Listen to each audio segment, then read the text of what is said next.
Hey guys, Dean here, and just to let you know that this year is now officially the 50th anniversary of Hot Wheels, which I love Hot Wheels. I even grew up with Hot Wheels since I was 8, which you already know that.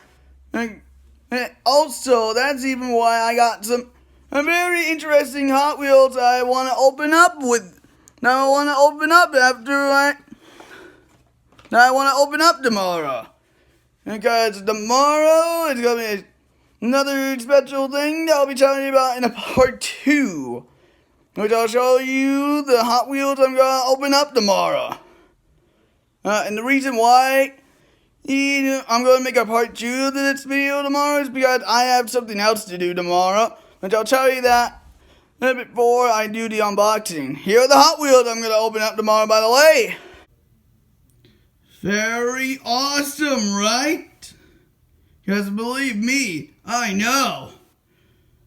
And again, I really love Hot Wheels so much.